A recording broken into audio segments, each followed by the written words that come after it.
And I said, right under my nose, this asset class has been here. Cash flow, time freedom, no tenants, no toilets. Like I can go on and on. And I said, why am I screwing around with single family, especially wholesaling single family? At that point, Shona, I was like, I was too in my head about, it's a big asset class. I don't have millions of dollars to start buying storage facilities. That was my limiting belief. Welcome to the She's Got Assets Real Estate Investment Podcast. I'm the host, Shona Lepis. Follow along as we unpack and demystify real estate investment strategies through expert interviews and personal experience. From how to find off market deals to creative financing to long term and midterm rentals, we aim to educate and inspire others to gain financial freedom and generational wealth through real estate. And as always, please subscribe so you never miss an episode. We really appreciate reviews. It helps others find us and just helps us get found. Hey, everyone. Welcome to the She's Got Assets podcast. I'm the host, Shona Lepis. I'm super excited to have Alex Pardo on. I can't wait to nerd out about self-storage and real estate. We met at a carrot camp that was amazing. Shout out to Trevor and the whole carrot team. Really just inspiring. I always feel energized when I come back, meet amazing people. So, Alex, thank you so much for coming on today. I'd love to just a nutshell version of where you came from. I know you in self-storage. I know you're a big advocate, and we can dive into all those details. Yeah, yeah, Shona, no, thank you for the invitation to be on your show. I've probably complimented you 27 times about the name of your show. She's Got Asses, which I absolutely love and think is brilliant. So from a branding and marketing perspective, but yeah, you and I shared several car rides in Carrot Camp and just instantly struck up a friendship and just had some really good conversations. So I'm excited to chop it up with you on the show here. But yeah, no, listen, I did come from a family of entrepreneurs, born and raised in Miami. My parents came from Cuba when they were young kids, but I always had something inside of me that wanted to create something big with my life. I wanted to impact was always something that I've been driven by. I feel like I have a heart for service and just genuinely want to see people like I root for people to win and I want to see people thrive. And I feel like I've had this entrepreneurial gene and fire inside of me. But when I got to college, something tamed it. And I ended up getting a job with General Electric in their financial management program. Did that for a couple of years. And one of the things I've always shared with people is that I'm not good at a lot of things, but there's a few things I'm pretty good at. And one of them is getting clarity about what it is that I want and then reverse engineering my way to figure out how to get there. And when I was in that job and I saw my boss and then I went up the ladder, I said to myself, I don't want that job no matter how much they pay me. That's not the kind of life I want. And yeah, no, I finished that program. I went backpacking around Europe for 3.5 months. And it was when I was on those trains is when I immersed myself into the personal development classics. I started learning about real estate. So I ended up going to a marketing for deals boot camp when I got back from that trip and plucked out one of the letters from the manual, a pre-foreclosure letter, sent it out and started my first my first foray into real estate. My first deal ended up making $44,000, which I split with a partner because I was too scared to take it on by myself. And that's a whole nother story. And that was in late 2005, early 2006. And I haven't looked back ever since. Awesome. Yeah, it's always funny how we get into this. I love real estate. I think you can come into it from any background, right? That's the beauty of it. Okay, so I know to make a quick turn here, I know you were, and I have a bit of a soapbox about wholesaling and flipping. Yeah. So I know that you got started in that. I love to, and I know then you transitioned to self storage, which I think is a super sexy asset class. I'm afraid after this, I'm going to want to jump into storage. Okay. A little worried Be, about be it, but careful. You might want to cut me off, Shona. I don't know. I know, but yeah, we all get into this for time freedom and Right. rental. Yeah. So I know you have a lot to say. I'll just let you take it from there. Yeah, absolutely. Look, I think let me start with one of the biggest mistakes I feel like I've made in my career. So I got in real estate in 2005, right? So almost 20 years now that I've been in the game. And I want to say one of the biggest mistakes, and I want to share that because I find that oftentimes people hide their mistakes, and I tend to put a spotlight on them because I learn from hearing other people's challenges and lessons learned. So I want people to learn from mine. But I got into real estate, you nailed it, time freedom. I wanted to generate cash flow and build wealth, and I wanted options. I wanted to be able to do what I want with my time. That's one of the most if not the most valuable commodity. And yet, what's interesting is that I spent the better part of 16 years playing the wrong game. I was chasing deals. I was going from transaction to transaction, wholesaling, fixing and flipping. Wholesaling was always my bread and butter.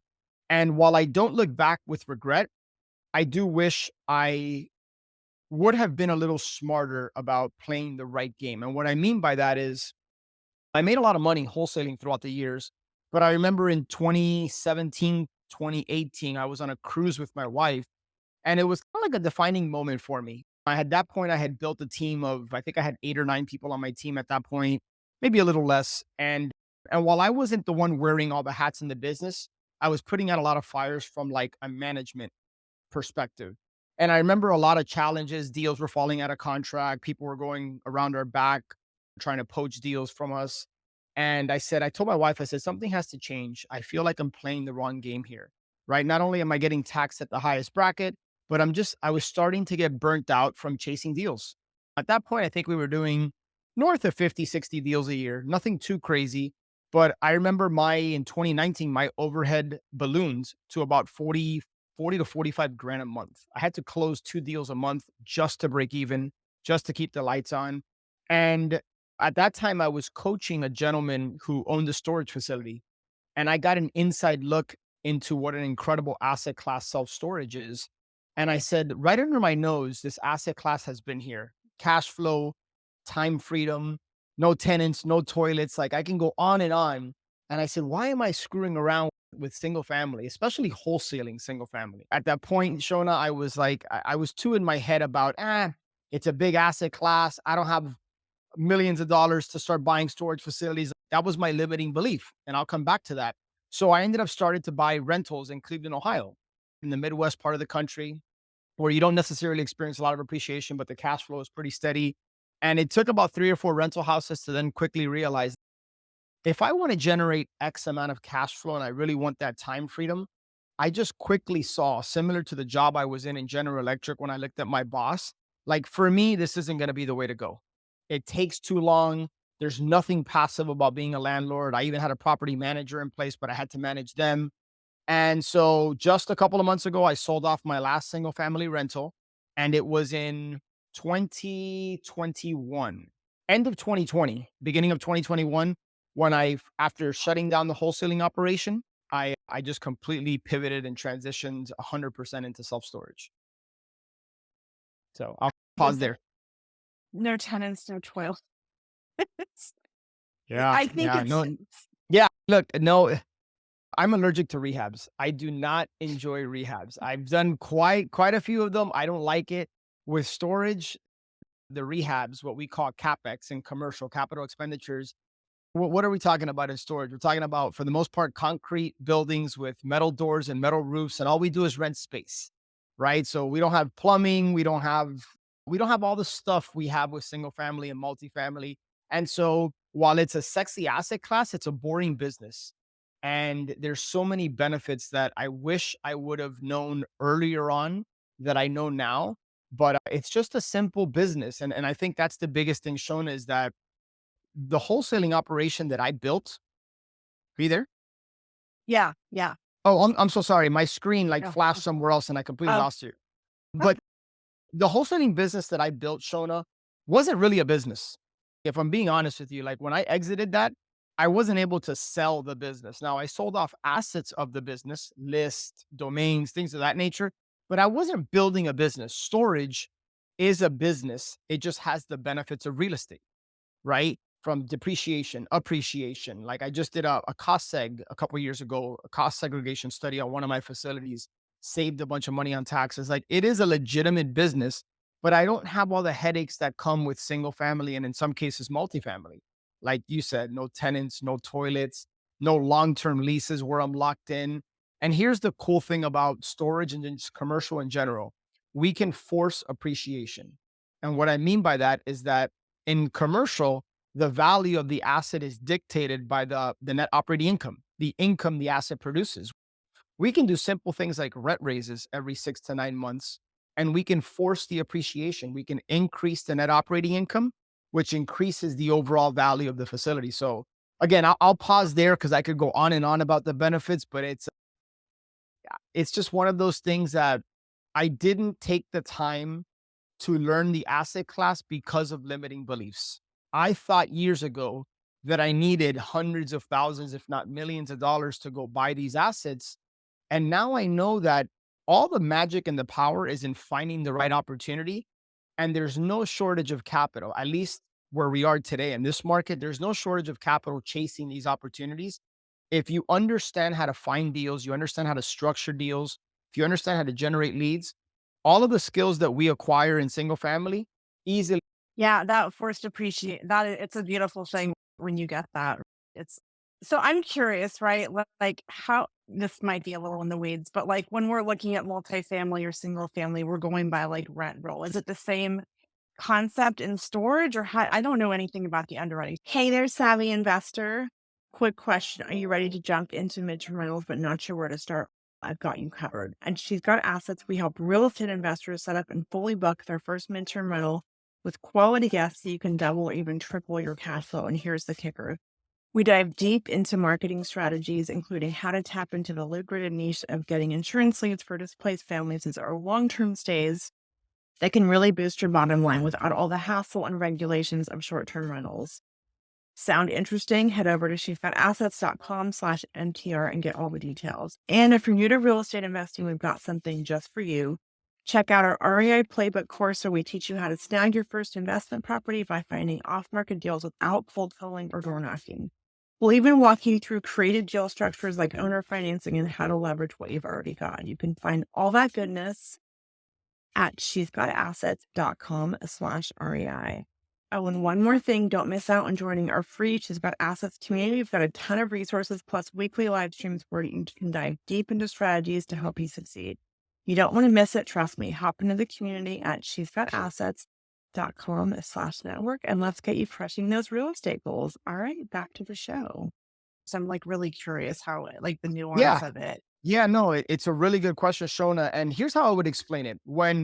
At a high level, when I look at a storage facility, I look at a couple different things. I look at, yes, you want to look at the market and you want to see, okay, ideally, you want to be in a market where there is more demand for storage than there is supply, right? So once I know I'm in a good market that has certain, call it KPIs or metrics that I look for, and we can dive into that if you'd like. Essentially, what I'm looking at is what is the current net operating income? And one of the ways I do that is by establishing what is the current rent for the different unit sizes that this particular storage facility has. And then I compare it to the average of all the other competitors. In other words, I look at the market street rates of the storage facilities within a 5 mile radius. And then what I'm looking for is the bigger the gap between the current rates and the average of the market street rates, that gives me, there's a value add opportunity right there. Because now I can step in and all I have to do is raise or bump the rates to match the average and it's instant equity, right? It's the equivalent. I'll break it down this way. Imagine, Shona, if you owned a house, you bought a house in 1990, and you've been renting that house for the last 34 years, but you've never raised the rates. Imagine if you're renting that house for $700 a month back in 1990, which was probably a lot. And today that house is renting for $3,700 a month. It's not uncommon for us to communicate with storage owner operators. And generally speaking, these are mom and pop operators in their 60s and 70s who have owned these facilities for a long time. And now they're, for the most part, getting ready to retire.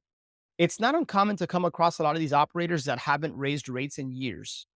And that is, I hate to use the word easy button, right? Because I don't want to oversell it, but that is an easy value add opportunity to go in there. And all we have to do is bump the rates, raise the rates to match the market street rate, and you're instantly adding value to the facility. That is just one example of something called a value add opportunity. And I love that because, like, often we refer to that in multi. In multi, we have tenants, we have landlord tenant law. You can't just, I'm assuming it's a lot easier to raise your rents in storage. Yeah, yeah. Remember, these are month to month leases, right? So in storage, depending on the market and the facility, we're usually pushing the rates every 6 to 9 months. So call it on average 1 to 2 times a year, we're bumping the rates. Right now, we're keeping an eye on the market, right? Obviously, we're not bumping the rates if we're like the leader. But in storage, one of the things I always tell my clients is that you want to push the rates. You want to be the market leader in your market because sometimes the average of the market street rates, Shona, are established. But if you're looking and you're taking the average of a bunch of non sophisticated storage owners, they don't know that they can push the rates up a little bit. And the great thing about storage is if I bump the rates on a 5 by 10 from $60 to $70, and over the course of the next 2 to 3 months, I don't get the kind of movements I want, I can always take it back down. Mhm. And so we're month to month. We're not locked into 6 or 12 month leases. That is so much easier than, yeah, 3 months and okay, so many things to unpack. So you're looking for value add. So as far as management, right? I know there's a lot of automation and technology, and that's really appealing because it seems like you can really streamline that. And I'm sure that when you're Yes. getting these, they are not that streamlined. Yeah, no, to your point, when we're getting them very, I don't want to say rarely, but it's not uncommon for them to not have a website, believe it or not. And if I told you that more than 70% of our customers rent because of either pay per click or SEO, think about how crazy it is not to have a website if you own a storage facility. And a lot of them don't have automated gates, they don't do any type of marketing. So, those are some of the opportunities that we look to go in and implement. But yes, look, 30 years ago, if we were having a conversation, technology wouldn't have given us the ability to manage these facilities remotely. So I own 3 facilities. None of them are in my backyard. I live in Miami. I have one just north of Jacksonville, and I have two in Mississippi, and we manage these. It's what's called an unmanned model. And the way that we're able to manage these remotely is it's like a three-pronged system. Number one, we have a part-time local boots on the ground team member.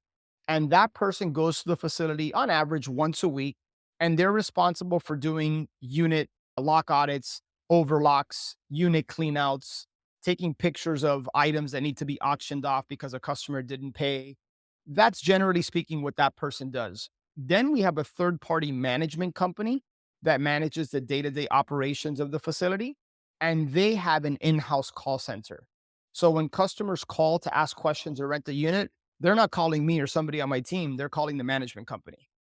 And that gives me time freedom, right? So I have, I think Mhm. right now I own 838 units in total across 104,000 net rentable square feet. And if I tell you that I spend an hour and a half to 2 hours a week on that portfolio, it's probably a lot. Now, I do want to underscore one point. I don't want to make this sound like you spend 1 hour a week and that's it. Like you have all this like cash flow raining down on you. It does take time and energy to find these opportunities, to structure them properly, and then to get them optimized, stabilized, dialed in. But once you get these facilities to that point, it's a pretty boring business. There's not a lot that happens on a day to day basis, which again is great for us from a time freedom perspective. That's super cool. So I'm curious, what do you want management fees? Like what percentage? I have no idea. What do they Yeah, charge? I think industry standard is 5%. Now, the full transparency, the management company that I work with doesn't charge me a particular percentage. It's a flat fee. So on my Mhm. one facility, I pay $1,500 a month. The other facility, I pay 2,000 a month, and then the third one, I pay 2,250 a month. So it varies, right? But that's a very small percentage. Like my facility in Florida, that on average generates about $21,000 a month in revenue. Do the math Mhm. on what $1,500 in management fee is. It's a pretty small overall percentage. It's not like I'm paying 20, 30, 40% to the manager here. And that kind of leads me to one of the reasons I decided to go for storage over multifamily. If you look at multifamily, the asset class from an operating expense ratio, on average, you're probably between 45 and 50%, 45 and maybe all the way up to 55% operating expense ratio. So in other words, if your multifamily is generating $100,000 of gross revenue, your expenses are going to be between 45,000 and 55,000. In storage, most of the time we're between 30 and 40% operating expense ratio. So it just doesn't take as much, which gives us more margins in our storage facilities. Yeah, no, there's so many reasons. Just the automation and the lack of I don't wanna say those people. I'm sure it's just a easier with so someone doesn't pay, what do you do? It's not like rentals, right? You can just How does that work? Yeah. Because that's a big. It's very simple. They get a letter. So if they haven't paid by the 5th of the month, so we do what's called first of the month billing. There's anniversary billing, which is they basically pay their rent whenever they come in at any point in the month. And there's first of the month billing. So if they haven't paid by the 5th, they're getting a letter, they're getting an email, we're communicating, we're documenting that. By the 11th of the month, if they haven't paid, we're overlocking them. In fact, in our facilities, if they haven't paid by the 2nd of the month, they're getting overlocked, right? Which means they can't access their contents. They can't, their gate code automatically stops working. And so they don't have access to the facility, they don't have access to their contents. And once they pay, their gate code automatically works. Our boots on the ground person will go and will take off or remove the overlock. And now they have access to their stuff.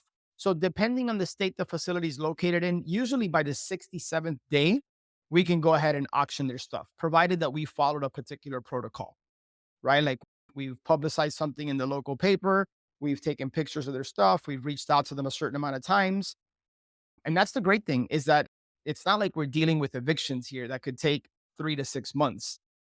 In 2 months and a week or so, we can basically auction off that person's units. We do a unit clean out, and then now we put that unit back online to rent. And I just occurred to me, you probably never have damages, right? Is anything ever damaged, like in a rental? Uh, So it's a good question, and I'm just thinking here. So here are the damages that we've had whenever we've had any type of break-ins. So I've shared with you a lot of the good of storage. Let me share with you what are some of the hiccups, what are some of the challenges with storage. My very first facility I bought in a pretty rough market. Okay. And in that market, we've experienced quite a few like security issues, break-ins, things of that nature. And when they break in, sometimes these people will break the hasp, break the locks, trying to access, and they'll damage the doors. So now we gotta repair or replace the doors. Sometimes they cut fences and we have to like now repair the fence. So that has been our biggest challenge. But if you compare that to my Florida facility, I've never had a break in and I've owned that facility almost 2 years now. And I've never had a break in. So the old adage of location applies to storage just like it would apply to a single family home. Right. So that was a mistake I made when I got into storage. Now, granted, I bought it right. I got a really good deal, but it's been a little bit more management intensive than I would have preferred because it's in a rough market. Every now and then, it doesn't happen very often, but sometimes people will back up with a box truck and they might bump your ballard, which are those like poles in the corner of the buildings meant to protect the building. So mhm. all our facilities have these ballards because people are coming in and out with moving trucks. Sometimes they might hit a building or hit a ballard. Doesn't happen all that often, but it's not super uncommon either. But honestly, the biggest headache I would say with storage is every now and then the gate operator might not work. And then we have to try to fix it remotely. And if that doesn't work, then we have to send like our local gate guy to go fix it. But outside of that, pretty simple. Considering all the things that can go wrong with that home or an apartment, that's Yeah, I'm not pretty. getting a call or a text about like, a clogged toilet or like and nothing like that. Again, there's very few emergencies when it comes to storage from an operational perspective. Most of the time, things can be handled within. It doesn't. In other words, things don't. You don't have to stop what you're doing, unless, of course, your building's on fire. Somebody gets murdered on a facility, something like that. Which, thank God, I've never had to deal with. There's very few emergencies with storage. So you've made me think of something. This might be totally back. Like I think I filter things through marketing, right? Clearly, you're good at marketing. Is like well branded facilities or amenities, like you said, location. That got me thinking. Is there Yeah. any? Is that a focus or is that really not relevant in storage? Yeah, no, it's totally relevant, but the direct answer to your question, and you might not like it, is it depends. So if Mhm. you are looking to acquire a lot of storage facilities in the same general location in the same city, then rebranding a facility that you buy storage depot, right? Because now you have numerous storage depots within a certain region. That makes sense. For me, we're looking for opportunities all throughout the southeast part of the country. So for me, generally speaking, unless the facility I'm buying has really bad Google reviews, they have a poor reputation. then in that case, it might make sense rebranding. But the facilities I bought, two of the three that I've purchased, I kept the same name. One I did rebrand because it didn't have the best reputation. But yeah, look, branding is important in any business, but I don't think in storage it really matters if to rebrand something unless again it's got just a bad reputation, poor Google reviews, and or if you plan to acquire numerous facilities within the same area or region. That makes a lot of sense. I'm curious about, like, are there certain amenities for, like, higher end storage, or is it just the basics? Yeah, look, I don't target class A facilities.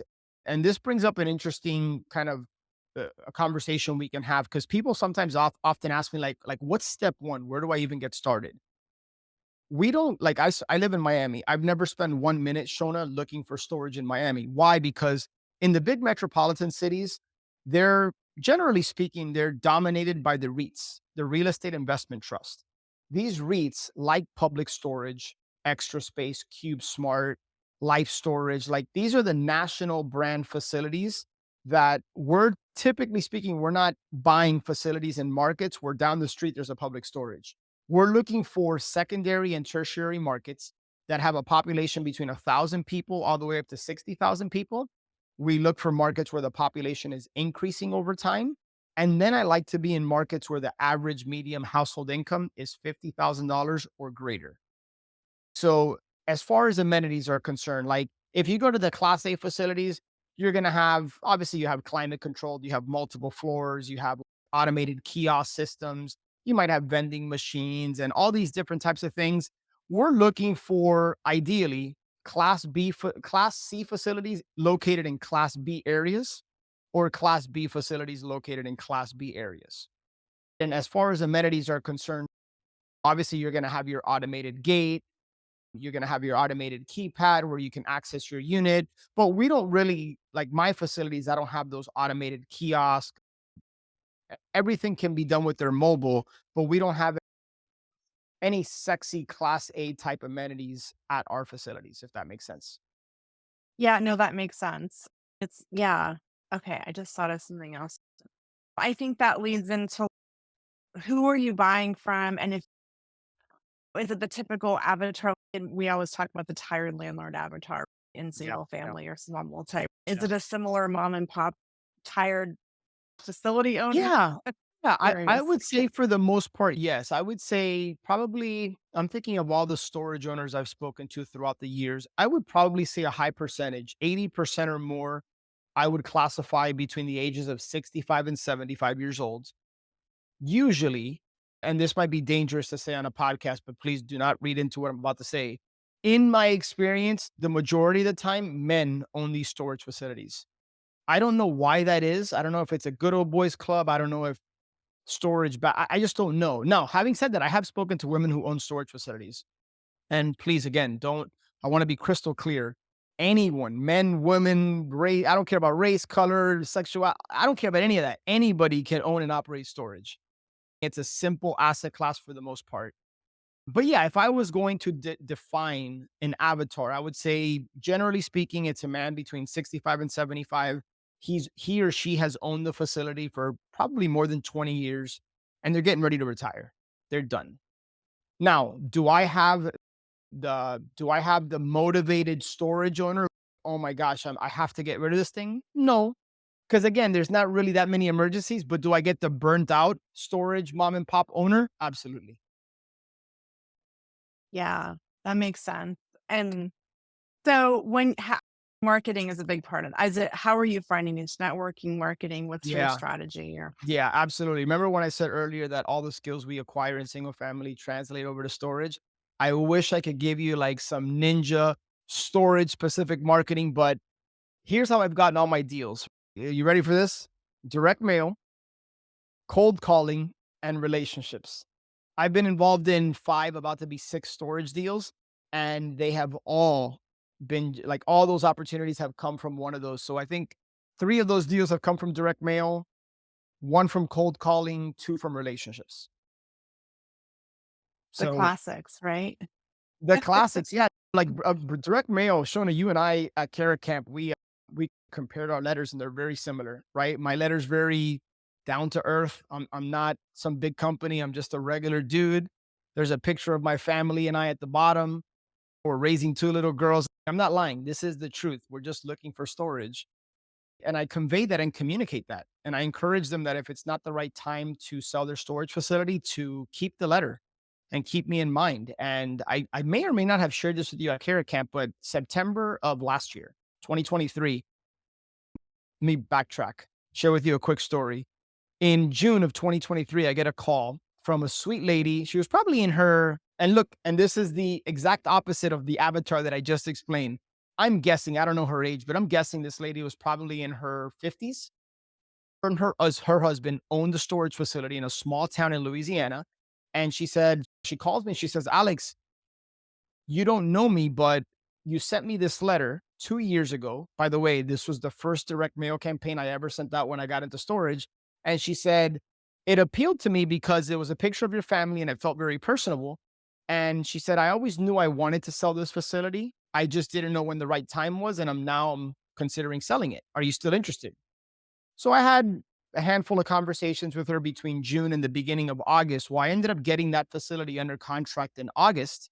And I was in such a busy season of life and business that it wasn't the right time for me to onboard a new facility.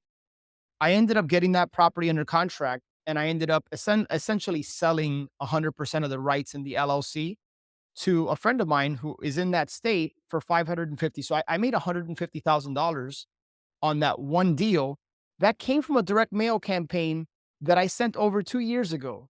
And she kept that letter. So direct mail to me is like a staple in any marketing campaign, as old school as it might sound, right? It's not social media, it's not all this like stuff that people are doing now, but it's still a valuable, important arrow in your quiver. And I still use it to this day. No, I 100% second that. I've had people call me and it's a year and or I go to a meeting and they have my letter saved. Who saves marketing, right? Yeah. I'm one of the crazy ones that do. I remember when I ran the wholesaling business, whenever I was the one going to meet with like homeowners, I would always ask for their direct mail campaigns. I want to take those pieces away from the homeowner and put my competition in a little bit of a tougher position. But also, I always built the marketing swipe file, and I want to study my competitors and see how are they marketing, how are they communicating. And that's one thing I've always shared. I think real estate investors. I hope I don't offend anybody, but I'll put myself in that category. Generally speaking, Shona, I think real estate investors suck when it comes to marketing. I'm gonna shoot you straight because and test me on this theory, right? If you're a single family investor, go meet with a homeowner or try to get your hands on marketing pieces. I would venture to say more than 70 or 80% of these pieces say some version of we buy houses cash, as is, we close on your timeline, no closing costs, no realtors, no fee, like blah, blah, blah, blah, blah. That's what everybody does. That's what everybody does. So, what is your unique value proposition? What is your selling proposition? How are you going to differentiate yourself from everybody else? And it could be through your copy in your direct mail piece or something different, but really challenge yourself to if people are zigging, how are you going to zag? Right? That might sound like basic marketing 101, but it still surprises me to this day how real estate investors, again, generally speaking, are copycat marketers. And I get it because I've been there. Like I understand. No, I 100,000% agree with that. And I think we often were taught to present ourselves as like quick cash buyers, that when it comes down to it, it's a people business. And the more authentic, the more you are, the more relatable, the more you connect with someone and the more they want to work with you. But it took me years to Yeah. be myself and be okay with it. And I don't know why. Maybe it's just an evolution. I'm not sure what your experience was, but for me, Yeah, they're very similar. Like marketing to me, like I'm trying to teach my daughters now. I have two girls, 7 and 9, and I'm teaching my daughters like now if I was to bring them on the podcast and put them on the spot, hey, what's an asset? What's a liability? Like they could actually tell you what it is. And one of the I bring that up, Shona, because I think no matter who you are, no matter what age you are, if you focus on always sharpening the following as far as your skill sets, like you'll never starve, you'll never go broke, you'll always be able to be valuable to somebody else and generate a lot of money. Sales, marketing, communication, and leadership. Sales, marketing, communication, and leadership. If you are not sure, if you're one of these people that just jumps from podcast to podcast, YouTube to YouTube, ask yourself and do an audit and say, hey, all this content I'm consuming, these books I'm reading, are these contributing to one of those four areas? Marketing, sales, leadership, or communication? Because to me, if you can sharpen those axes, you're always going to be valuable to the marketplace. And at the end of the day, whether it's storage or single family or short term rentals, midterm, whatever we do, it's about people, it's about communication, it's sales, marketing, and leadership. And that is really hard to automate, right? With all this AI stuff, I think the more that we are leaders, that's, it's hard to automate. The other thing I just want to like, some another one soapbox is like that really cheesy sell your house fast as is.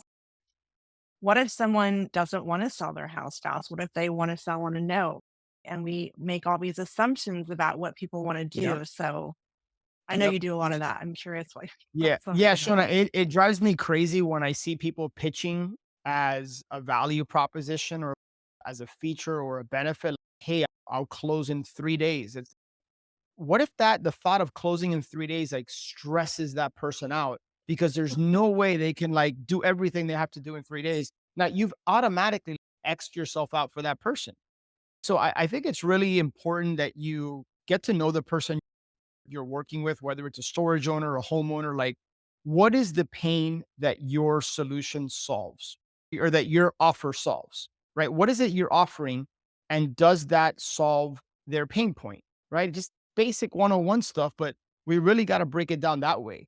And yeah, look, one of my facilities that I purchased in the one in Florida, it was an attorney, super sharp dude, right? You would think like that an attorney wouldn't give you like great terms, but he owned the facility. He and his sister owned this particular facility that they bought, I don't know, roughly 15, 16 years ago.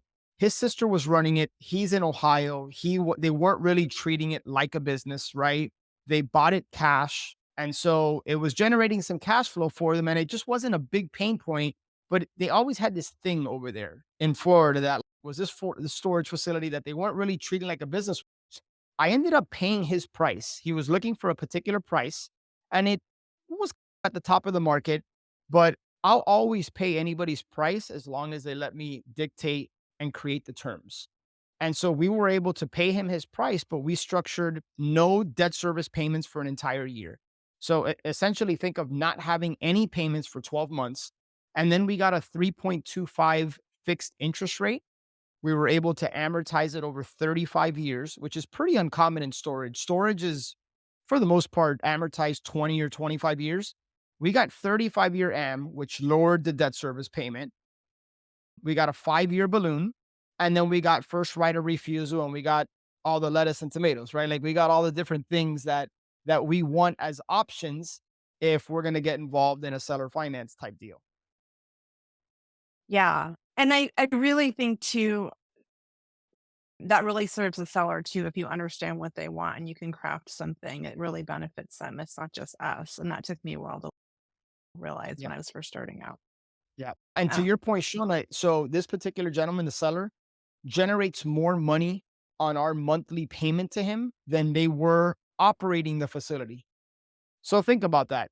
We solved their problem in that they were going to have a huge tax liability if they were to sell the facility, right? Outright. So by doing a seller finance, so we got 90% seller financing. All we had to do was come with 10% down, which that 10% I got from a private lender. So I got into that deal with no money out of my pocket. He avoided a huge tax liability. He makes a couple $1,000s more a month, roughly, not having to do anything, not having to worry about the lawn and the taxes and the maintenance and the operations of the business and the rates and all that kind of stuff that we have to do. He doesn't have to do any of that. And he just gets a monthly ACH. And he's making more money on seller finance than he was operating the business. that's a beautiful thing. And that's actual passive mailbox money, right? There's no headaches That in is that. legit, legit. He is the bank. So that is legit. I hate to use the word passive. In this case, it's passive. He doesn't do anything except check his bank account on the third of the month every month and he gets an ACH deposit. That's it. And we're super happy, That by the way. because we got amazing terms. And guess what? We were able to almost double the rates when we came in because they hadn't raised the rates in over a decade. It's just all around. I'm sure it's such a win-win. You have PML of making money. It's a beautiful thing. I think for a lot of people that hear about, like I did a deal recently, it was 0 down. I deferred my interest accrual and that seems like a unicorn, but I think it comes down to mindset and talking to the seller.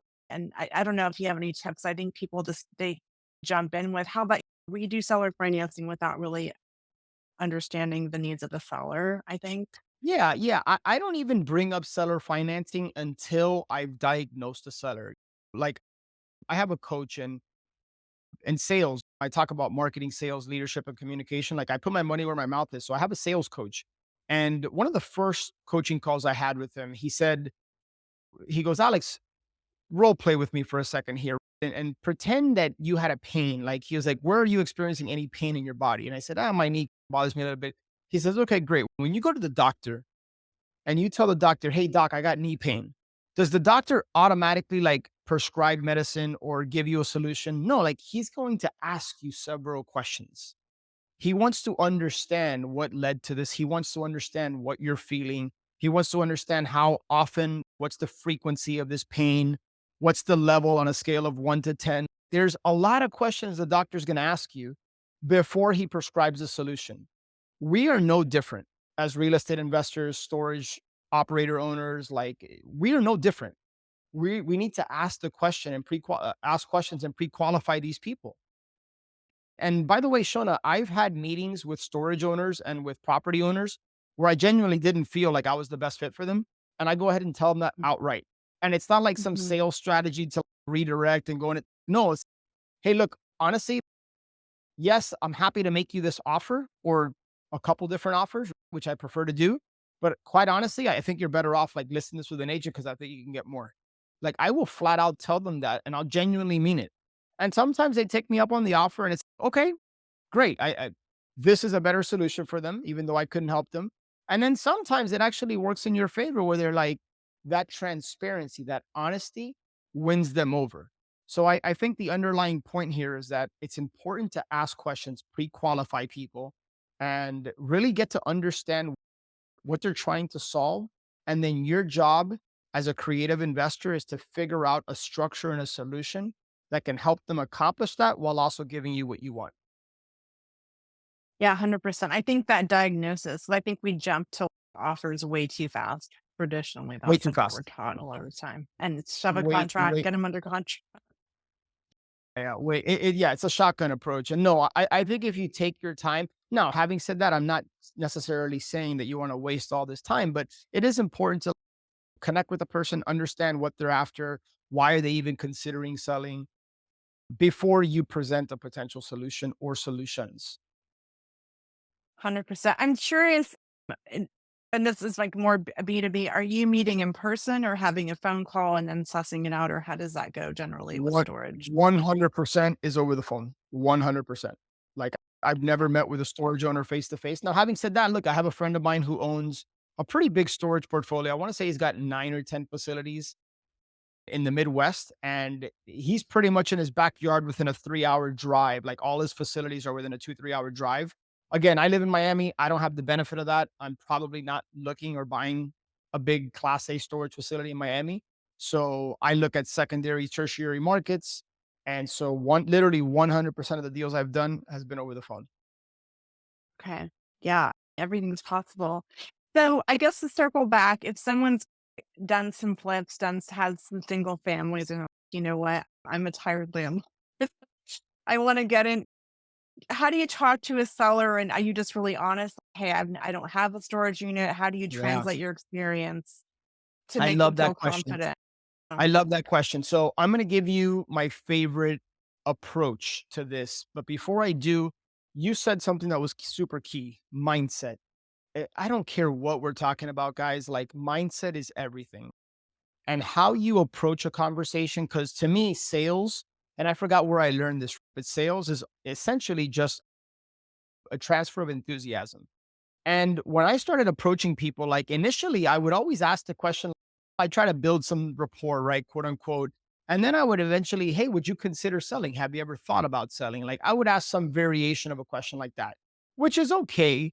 What I prefer to do is if you don't own a storage facility, is humble yourself. And I immediately, when I cold call, within the first 5 to 7 seconds, I identify who I am and why I'm calling. Why? Because the job of somebody on the other end of the line receiving a cold call, which can be annoying, can be frustrating, can be threatening, can be all these things that are negative, right? That job, the job of that person is to hang up or to get off the phone as quickly and or as politely as possible, depending on who you're talking to. So I immediately identify who I am, why I'm calling, and I say, look, I came across, I realize this is a very random call, but I came across your facility on Google and it looks like a beautiful facility. I will always compliment them in some way, shape, or form. I'll stroke them, I'll nurture them. Now, if I'm looking at the facility and it looks like a dump, I'll find something to compliment them about. And I'll say, look, my wife and I are actively looking to purchase our first storage facility. And I'd love if you could give me a little bit of guidance, right? Do you have a minute or two? Because I'm really genuinely looking to learn from a successful, seasoned storage operator. Again, I'm appealing to their ego, I'm complimenting them. I'm also being genuine.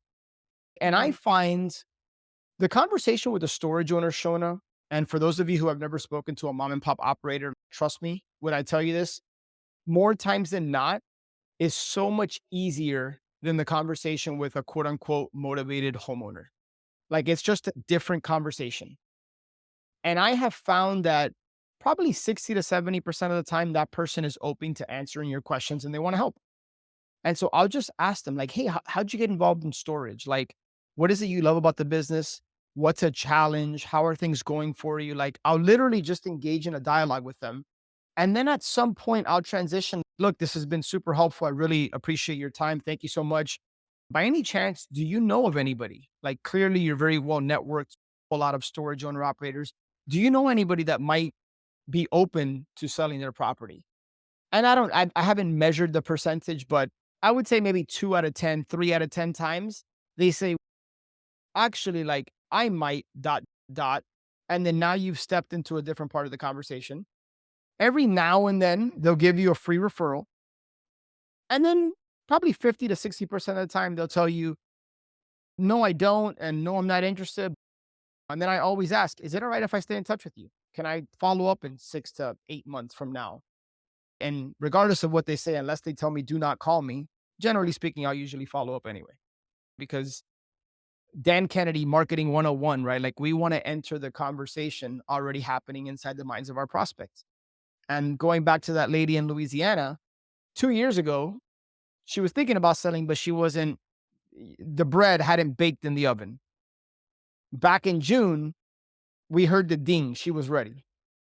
The timer was going. The timer, the ding. Yeah, in case anybody didn't catch that, the ding I was referring to was the oven, the timer.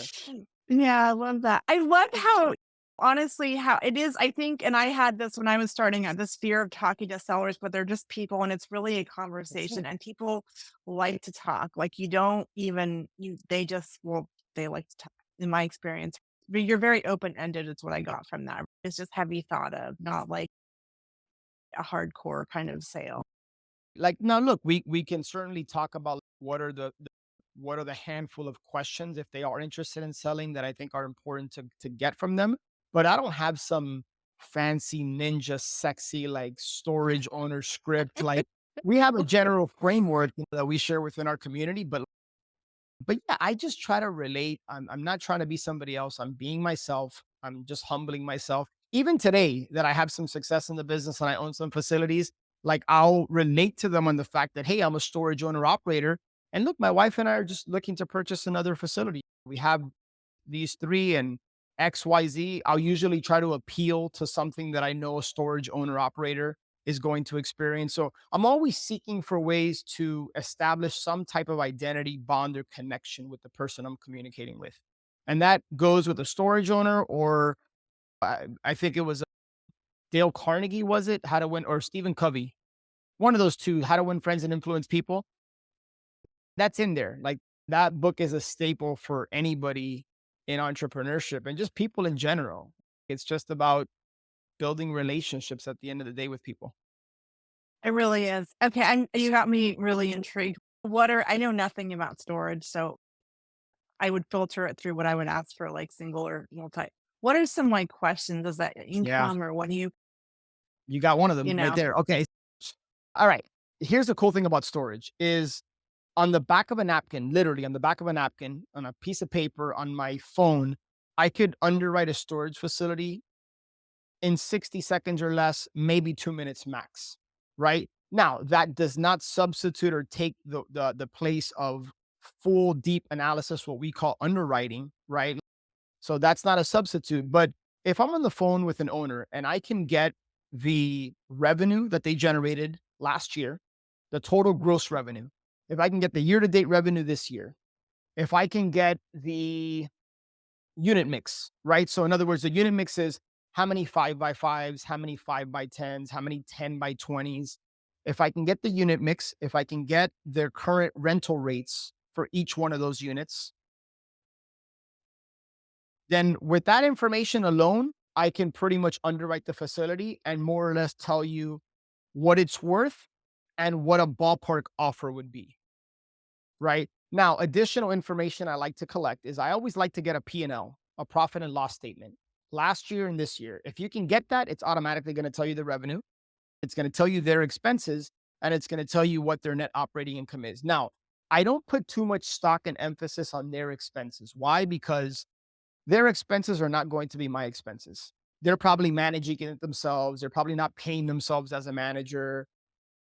I know what my expenses are going to be. And so I'll look at their expenses, but I'm going to plug in my expenses based on my experience and what I know.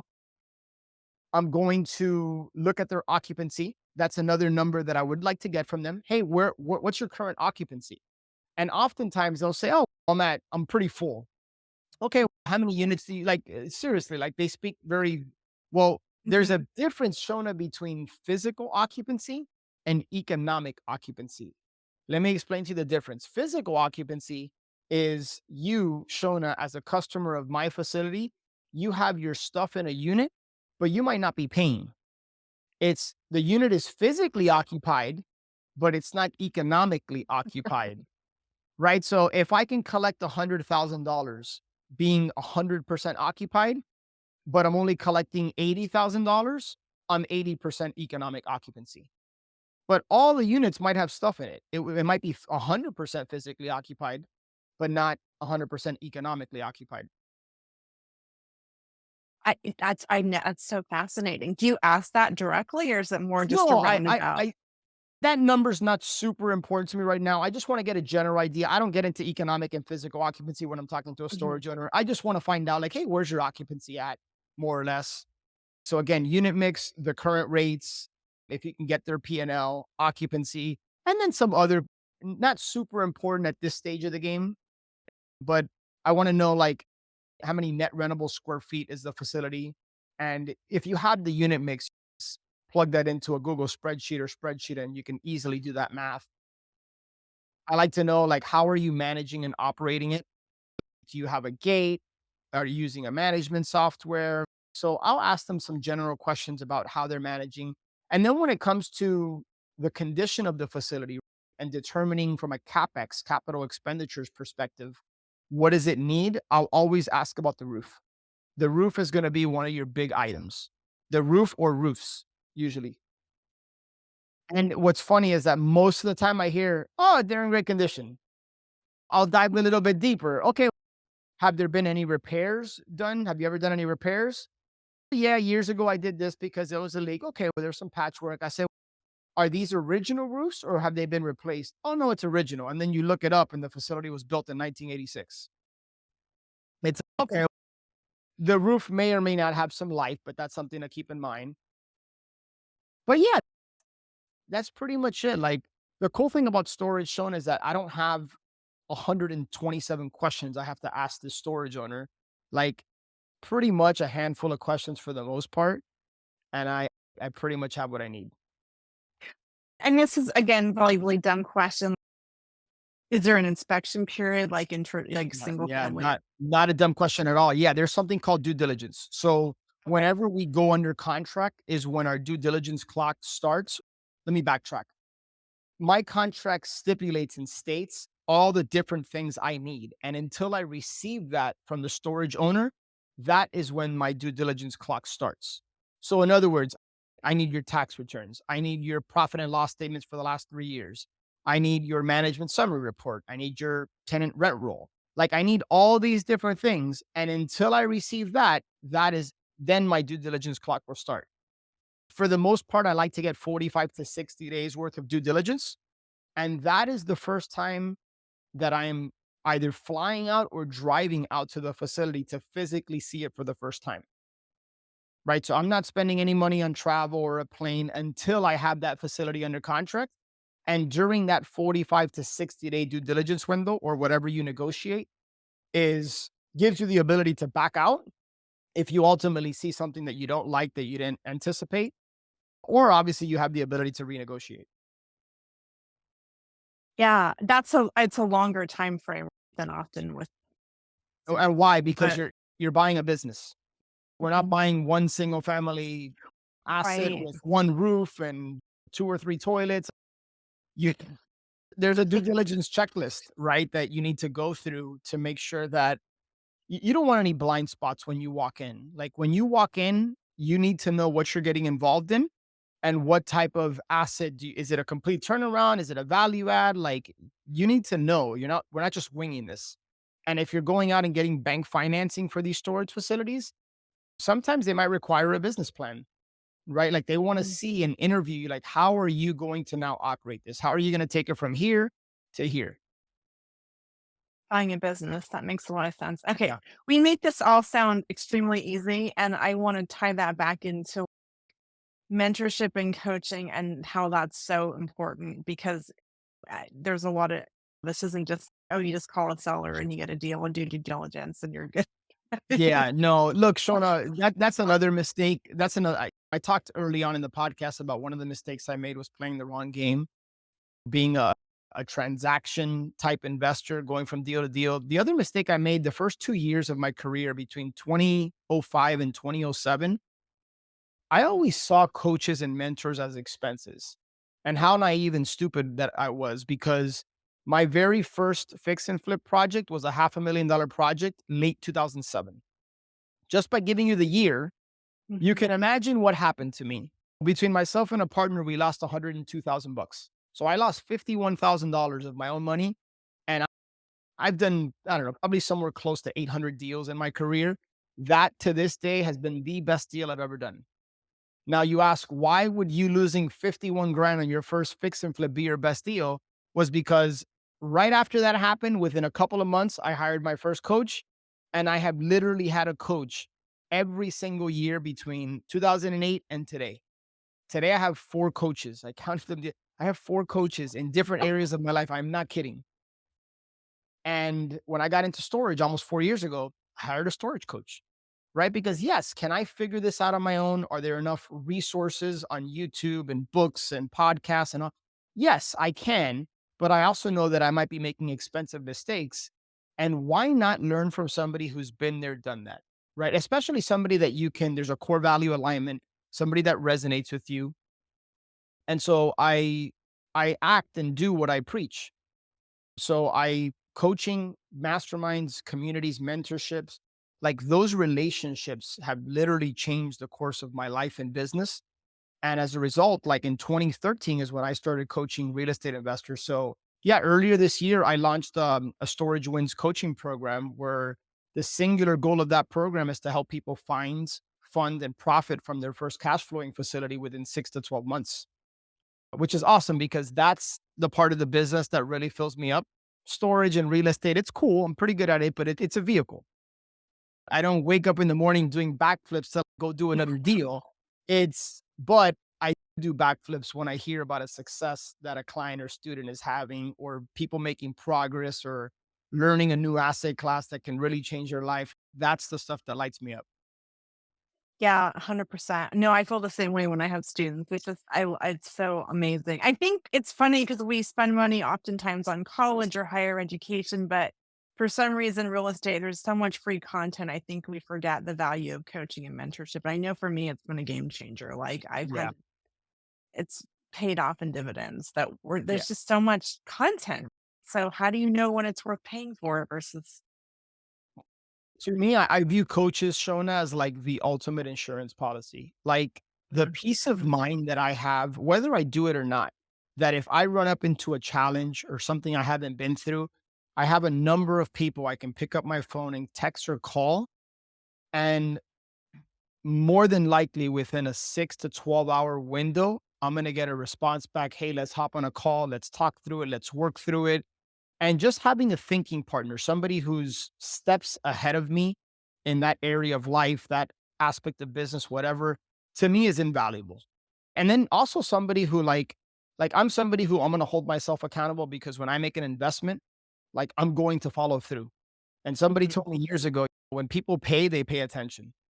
But have you ever gotten access to something for free? Like you may or may not value it as much as if you had to pay for it, if you made an investment of your hard earned dollars. So I truly believe that when you make an investment, you just show up different. You Mm. just playing all out now because you have something on the line. And and I have experienced that on my end. Whenever I've hired coaches and mentors, like I show up, I play all out, I prepare, I implement what they're coaching me on. I hold myself accountable because I know they're going to hold me accountable. But whenever I hop on a call, like I may or may not follow through if it's not that type of relationship. At least that's just me.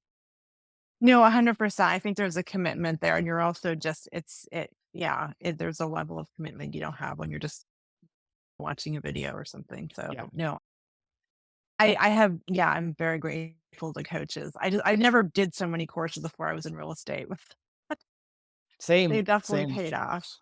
Yeah, for sure. No, it's There's the best. just Yeah, as cliche as it sounds, sorry to cut you off, Shona. I want to hear what you have to say. It's literally the best investment you can make because nobody can take it away from you.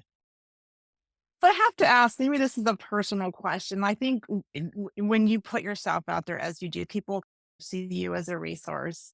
And I want to help, like the whole go giver mentality. I'm so all about, but there I have limited time, and I feel like if I give someone some advice and I can't coach them through it, am I really helping them? So how do you navigate that? I guess it's more of a personal question or learning a new Yeah, path. I do, and feel free to interrupt me if I misunderstood your question or if I'm going into different because I want to make sure I answered it. But I think what I'm hearing is when people come to you for advice or if they want to quote unquote pick your brain, right? Like, how do you navigate that? Is that what you're asking? Yeah, and how do you? Because I wanna help, but I feel like I can't really help someone unless they're going through my program. There's so much nuance, and I want I a 5-minute conversation isn't really gonna serve them as well as it could if I could work with them in my Yeah, program. So a balancing that. 100%. To your point, I'm very direct and transparent, and I wasn't always like that. But I'll go ahead and let them know that from the get go. Like they might ask me a very general question, like, "How do I get started in self storage?" It's that's not a 5 minute answer. And even if I could give you a 5 minute answer, right? Is that going to help you? Is that going to really put you in a position is that answer going to give you what you need? And so I'll come right and tell them that, listen, like I have people specifically that I work with that have that same question to take them through the process over a period of time. Now, it's tough for me, Shona, because I genuinely want to help people. I feel like I have a heart for service and wanting to give. So I try to make myself as available as I can. But what I've also done is that I've gone back and I've done an audit of the people that have come to me wanting to pick my brain, so to speak, or the people that have questions. And I analyze like what percentage of the time does that person actually do something with the information I gave them? And I think it goes back to what we were just talking about. Very rarely do I come across somebody that like they hear something and then they go like speed of implementation, they go apply it. Now, conversely, the people I work with that become clients, like they will succeed, right? Because like I'm pouring into them, they're pouring into this. Like it's a tough thing. Now, I've been hosting a podcast called The Flip Empire Show that I've been doing for a little bit over 8 years. And so oftentimes I'll refer them there because there's just like a lot of episodes. And more times than not, especially if I know there's an episode that can answer their question, I'll point them in that direction. I'll say, hey, listen to this. And then if you want to have a conversation with like more specific questions you have, then we'll hop on a call. But yeah, I've put out quite a lot of content throughout the years that most of the time I can point people in the right direction. That makes sense. And I guess just I'm curious if this is for you too. I feel like I never thought I'd be a coach, but I've learned so many strategies. I just really want to give back. And for me, it's giving back in a way, like it was a calling or something. I don't know, strange way. I'm curious if that's how you feel too. Yeah, for me, I remember in 2017, around the time of that cruise, more or less, where I was starting to like question, like, where am I going with this wholesaling business? I started the podcast in 2016. I want to say 2017 or 18, couple years into it. When I was starting to get like DMs and messages on social media about, hey, Alex, thank you for this podcast episode because it really resonated or it helped me in this way. Or, dude, your podcast has been awesome because of that was like really filling my cup. And it wasn't from an ego perspective. It was like, man, it felt awesome to be able to like put something out that is helping people change their lives. That was bringing me more joy and fulfillment than the next $18,000 wholesale deal.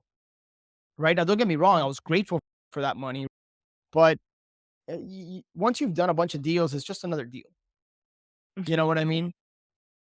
And so that's when I knew I really there's something here with this with coaching. And I had been coaching people since 2013. So I've already gotten a taste, but not on a big scale, right? Just a handful of people a year type of thing. And I just like the feeling of knowing that I can pour into someone. And I've always had the mindset and the belief, Shona, that we should have one hand up to a coach or mentor and then one hand down trying to bring somebody up because Mhm. we're all at different levels and there's Mhm. a lot of people that are far ahead of me that I can learn from. And I've always had the mindset where I can always learn something no matter where you are in your journey. I can probably learn something from you. And relationships are so much better when like you're genuinely there to give without the expectation of getting something back in return. So if someone's looking for a coach, what do you think the best way to evaluate that or program? Is it just what do you recommend or how have you gone I about that? I love that question. I can only share with you what I've done is I always look for a core value alignment. What does my gut tell me? What's your intuition tell you? The nudge from God, the tap on the shoulder, like whatever it is you feel, like can you relate to the person? Right? Like I can tell you instantly when I see Lamborghinis and flashy this and flashy that, and like that instantly turns me off. However, like that type of coaching and that type of marketing appeals to a segment of the audience. And I get it. Mm. Like when I was in my early 20s, maybe that would have appealed to me. Right now, at this stage of my life, that does not appeal to me. Like, that doesn't resonate with me. So no matter how genuine or great of a coach that person is, I just can't connect with it. And so I always look for, is there a core value alignment? Like what's important to you? Like, is it like for me, faith, family, like that type of thing? Like I connect and I just can relate to them better than something like nothing. Not that there's anything wrong with the Lamborghinis and all that. That's not what I'm saying. So I just look for, is there a connection? And then I look for, where are they in the journey? Are they still learning with me? And if so, that's okay. I just need to know that going in. And then I try never, here's something interesting that I do. I try to the best of my ability not to inquire about the investment early on in the process. In fact, I rather not know because I don't want that to filter how I feel about the program until I get the full picture of the value. Price is what you pay, value is what you get. So I want to know how I can value from working with a coach before I even know what their price tag is. Because if I go into a call knowing this coach is outside my budget or this coach charges X, I'm already now thinking about like the money and that's a barrier in my mind. And I might not be fully there to be able to grasp all the value. So I want to Mhm. understand, hey, where's the value here? Like, how can this person help me? Can this person relate to my particular challenges? That's the other thing. I also try to look for a coach that's two, three, four, 5 steps ahead of me. Like, Mhm. I, I probably couldn't benefit that much from a coach who's a billionaire because there's such a far wide gap between where I'm at and a billionaire that that's probably not the best fit for me. You know what I mean? Mhm. Right. Yeah, So yeah. I don't know if that makes sense, but can that person relate to the stage I'm in right now? Or was that moons and eons ago that it's just too wide of a gap? Yeah, no, that makes total sense. I love that. I love that, the process, because I think we're often hit up by a lot of options and knowing what's worth it, but that's super Yeah. helpful.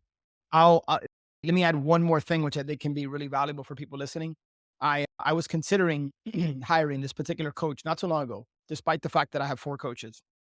And I ran it through a good friend of mine who I'm in a mastermind with. And I said, "Hey, man, what do you think of this offer?"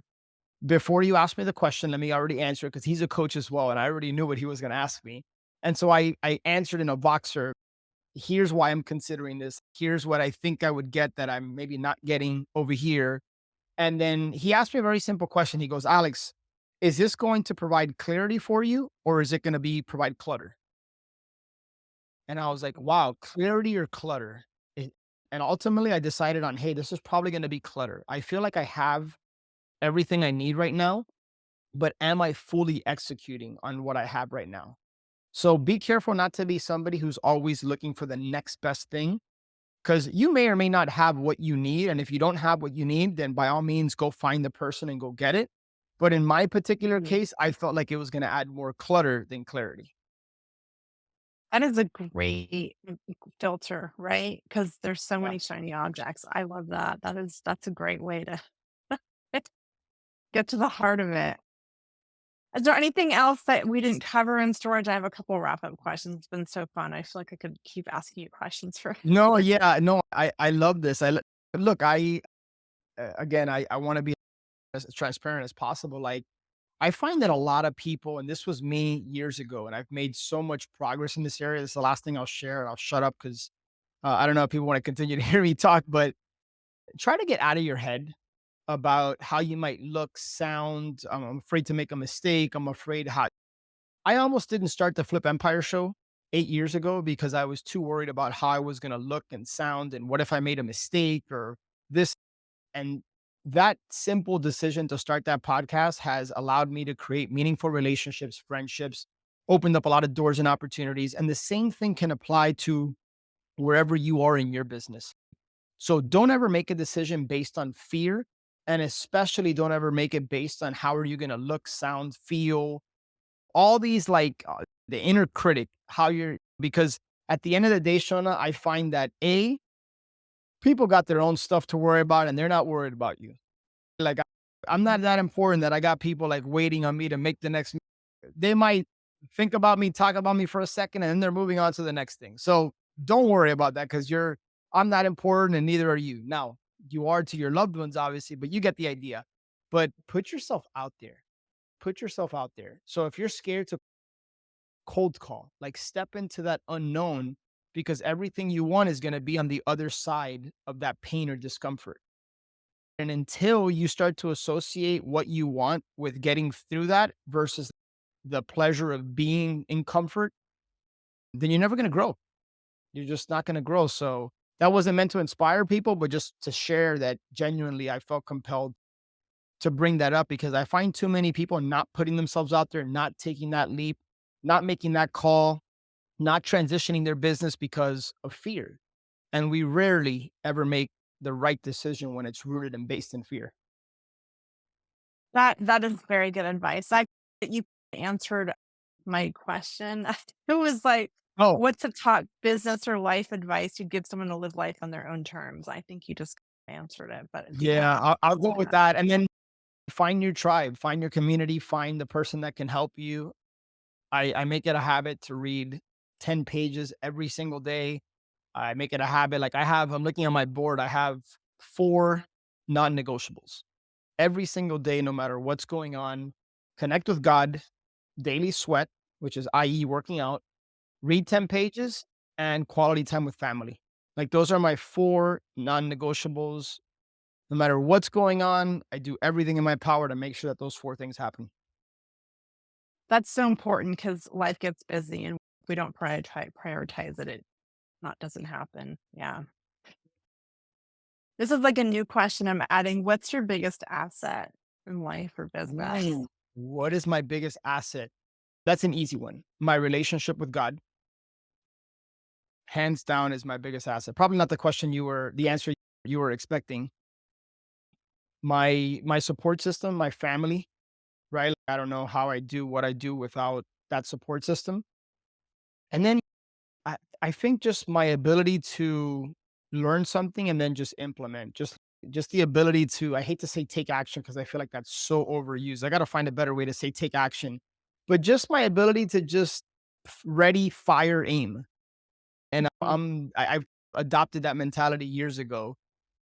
And so yeah, I have the mentality that I'm either going to win or I'm going to learn. Like those are the only two options. I'm going to win or I'm going to learn. If I don't win, I'm going to learn something. It might suck, it might not feel good, but I'm gonna learn something or I'm gonna win. And then I keep going. Yeah, no, that is all such great advice. And I think the path unfolds when we take that action or whatever we say. But if we don't, we can just get so caught up in our head and over Yeah. analysis and Yeah. learn I from our find it all mistakes. the time when people reach out to me about getting involved in storage, they're so consumed with steps 7, 8, 9, and 10. How do I get funding? How do I manage and operate? It's whoa. Have you even identified an opportunity? Forget about that right now. Do you believe there's an answer to those questions? Yes. Okay, then let's focus on steps 1, 2, and 3. That's it. Mhm. Like, it's the whole analogy of middle of the night, get in your car, you're driving from Florida to Arizona or from, Washington, like you're traveling across the country. Are you worried about like where you're going to be in 4 hours?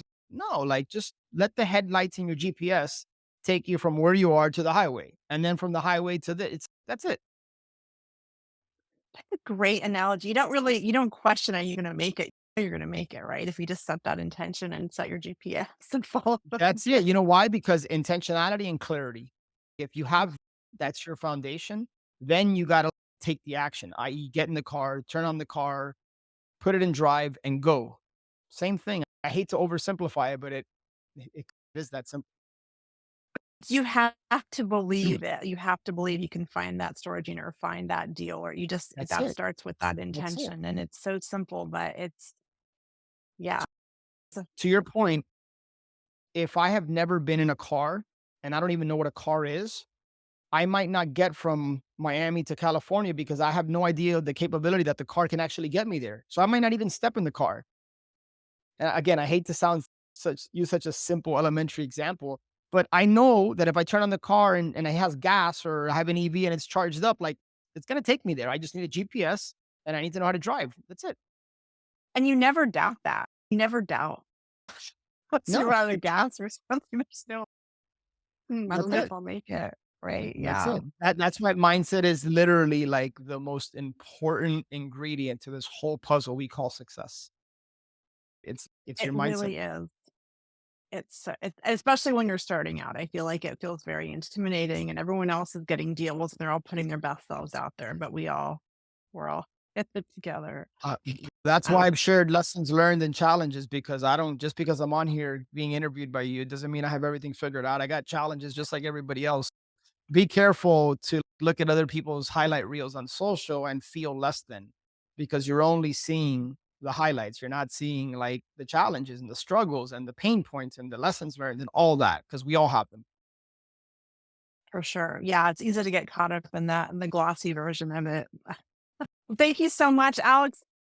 I know you have got a podcast, of course, if you just want to highlight how people can get in touch with you if they want to follow up about storage, just Yeah, kind of no, your thank you so podcast. much. I appreciate that. It's called the Flip Empire Show. So wherever you consume podcasts, whether it's Apple Podcasts, Spotify, or any other platforms, it's called the Flip Empire Show.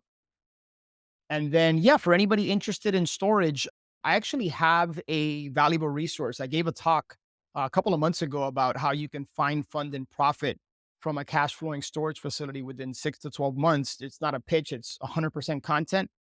If you want, just text me the word storage at 305-318-6213. By the way, that's my mobile number. Oh, actually, that's my legit mobile number. I'll put that out there. So 305-318-6213. Text me the word storage. I'm happy to send you that resource. Or if you're really like serious about going a step further, storagewins.com. Storagewins.com. Simple application there. Just take a minute or two to apply. And if I like what you have to say, we'll go out and schedule a call with you. I love that. It's very generous. Yeah, definitely. You're in the game. You're doing it. You're really easy to talk to. You're fun to be around. Thank you. I um, appreciate that. yeah. Thank you so much, Alex. This has been a real treat. Thank you for taking the time. I know this is long, but it was a really fun conversation. So Yeah, appreciate super effortless. Love what you're doing with She's Got Assets, and I'm grateful that you and I met at Carrot Camp, and now we've built a relationship. And I look forward to having you on my podcast and just yeah, helping people. That's the idea here. totally awesome. All right. Thanks so much. Take care, guys.